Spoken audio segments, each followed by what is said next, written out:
அந்த அறிவிப்போல் அன்ப தருவாளே சின்ன அறிவிப்பும் இன்று சுடுவாளே நீயும் தும்மிடி ஆயுசு 100ஆக என் உயிர் உன்னோட பத்திர சொத்தாக என் பார்வை உன்னோடு உன் பொம்மை கண்ணோடு பேசாமல் விண்ணோடு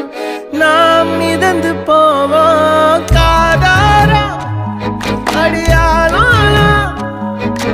நான் தாங்க மாறோடு